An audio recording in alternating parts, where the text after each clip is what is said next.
Olá pessoal, tudo bem com vocês? Estou aqui nesse sábado maravilhoso de sol gravando esse vídeo que é sobre o índice S&P 500 e mais especificamente sobre dois ETFs, na verdade um é no Brasil e o outro é um ETF porque é nos Estados Unidos.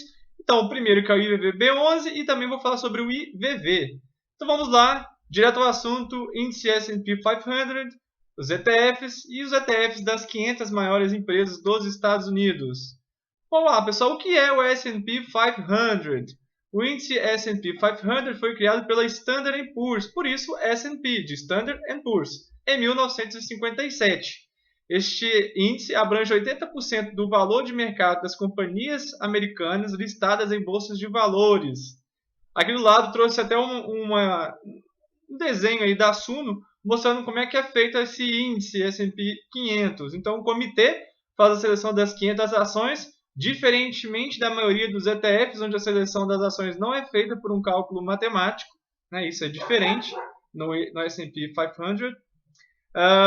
O índice é composto por 500 das maiores ações, na verdade, das maiores empresas listadas na Bolsa Americana. Cada papel possui um peso no índice e o percentual de cada empresa dependerá do seu valor de mercado. Tá ok? Então vamos lá. Vamos falar rapidamente aqui sobre ETF.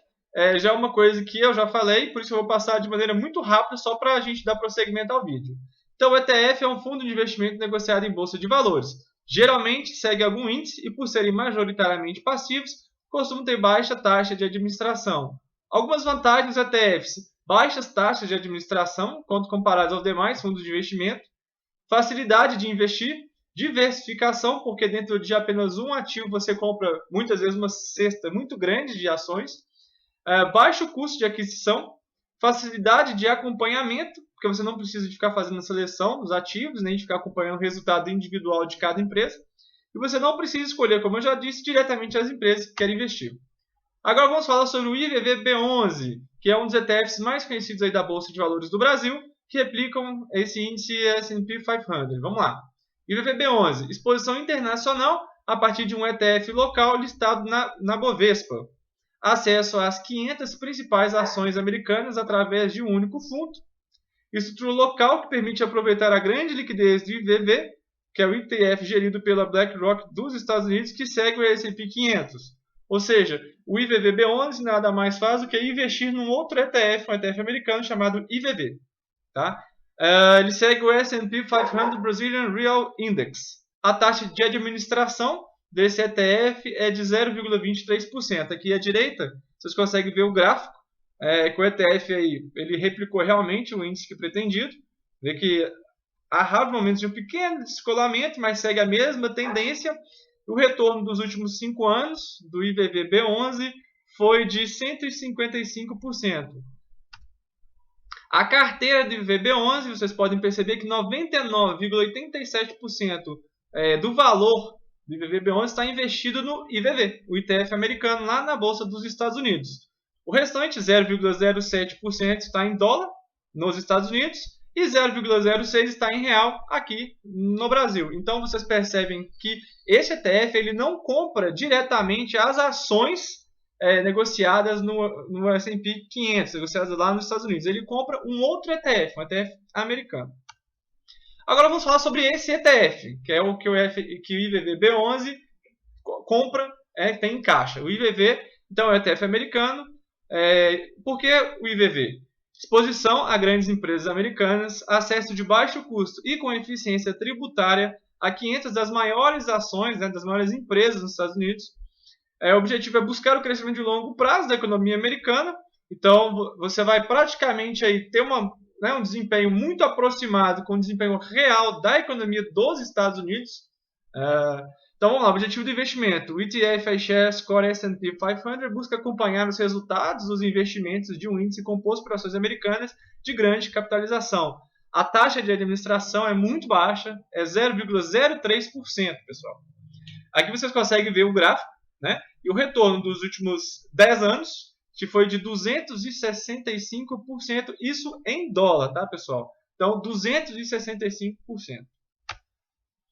Agora sim, como o IVVB11 do Brasil compra, tem em carteira o IVV, então agora a gente vai conseguir ver aonde estão é onde está o seu dinheiro, né? Caso você decida aí comprar esse ETF. Lembrando que esse vídeo não é uma recomendação de compra nem de um ETF, nem de outro, muito menos também uma recomendação de venda. É apenas aí para a gente conhecer, tá bom? Então, o IVV, quase 27% do IVV está investido em empresas ligadas à tecnologia de informação, 13,6% em cuidados da saúde, quase 13% em consumidor, finanças com quase 11%, comunicação com 10%, industriais, aí vem seguindo toda a relação.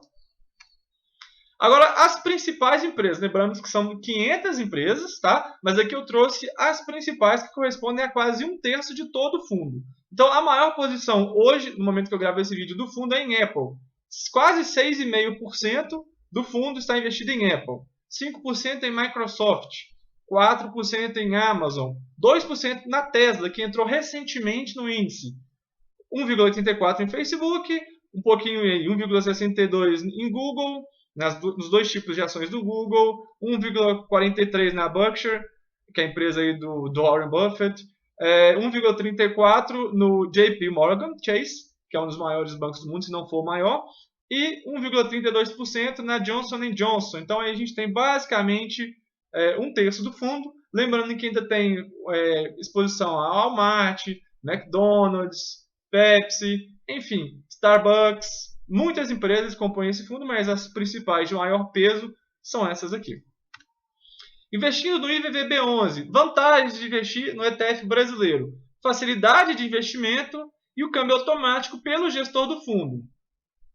Agora, do ponto de vista tributário, é mais vantajoso investir em ETFs nos Estados Unidos do que no Brasil, mas atenção ao imposto sobre heranças cobrado nos Estados Unidos. Existe uma isenção dependendo do valor, tá? Mas é preciso ficar atento se o seu patrimônio é muito grande.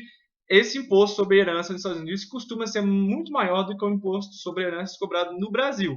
Lembrando que lá também existe o limite de isenção. Então, se você estiver dentro do valor de isenção, você ainda não precisaria pagar esse imposto sobre heranças lá nos Estados Unidos, tá? Mas é preciso verificar. Desvantagens. Não existe isenção de imposto de renda sobre ganho de capital, ou seja, se você comprar o IVVB11, ele valorizar e você vender, você vai ter que pagar imposto de renda. Uma outra desvantagem, o IVVB11, ele não paga dividendos. O valor pago pelas empresas a título de dividendos entra no fundo e o fundo compra novas ações daquele índice. Então, você não consegue receber a renda passiva pelo seu investimento em IVVB11. Então, no futuro, se você acumular um grande patrimônio em IVVB11, você vai precisar vender as cotas, pelo menos algumas cotas, para você buscar a sua subsistência, já que você não vai receber os dividendos. Então, você vai ter que pagar aí, de qualquer forma, o imposto de renda. Outra desvantagem é que são duas taxas de administração, porque você vai pagar pela taxa de administração do fundo nos Estados Unidos e como o fundo brasileiro compra o fundo americano, você vai ter que pagar também a do Brasil. Então, você vai pagar a taxa de administração do Brasil, do fundo gerido do Brasil, que vai comprar esse IVV lá nos Estados Unidos, que também já tem uma taxa de administração, então você paga duas taxas de administração. Tá? E a outra desvantagem é que o ativo está no Brasil, portanto, sujeito aos riscos do Brasil, que, querendo ou não, é um país em desenvolvimento, não é um país desenvolvido, é muito mais instável do que os países desenvolvidos. Se você conhece aí um pouco da história da Venezuela recente, você sabe qual que é o risco que a gente está falando, né? Óbvio, não estou comparando o Brasil com a Venezuela, são países distintos, mas aqui a gente corre muito mais risco com o ativo estando localizado aqui. É tudo muito incerto, as coisas mudam muito mais do que nos Estados Unidos. Basta você ver a moeda. Os Estados Unidos está com a mesma moeda aí há mais de 200 anos, e o real a gente só usa desde 1994. Tivemos várias moedas no caminho, né? Então você consegue ver que aqui é muito mais instável do que nos Estados Unidos. Investindo no IVV nos Estados Unidos. Agora as vantagens. Facilidade de investir, né? Investimento fica em dólar. A sua isenção de imposto de renda sobre o ganho de capital é até R$35 mil por mês, ou seja, se você precisar de vender a sua cota do IVV lá nos Estados Unidos, se você vender com lucro até R$35 mil por mês, você está isento de pagar imposto de renda aqui no Brasil, né? O pagamento de dividendos, o IVV, ao contrário do IVVB11, que retém os dividendos e compra novas ações daquele índice, aqui no IVV você recebe os dividendos diretamente na sua conta. Os dividendos dos Estados Unidos são tributados. Isso não é uma desvantagem, por isso que eu não coloquei ali, Porque se você comprar o fundo brasileiro, o rendimento, né, os dividendos pagos pelas empresas americanas que vão receber, que o fundo brasileiro vai receber, também já foi tributado lá. Então não é uma desvantagem especificamente sobre isso. A taxa de administração é muito baixa, você não vai pagar duas, você vai pagar apenas uma taxa de administração investindo diretamente lá nos Estados Unidos, que é de 0,03%.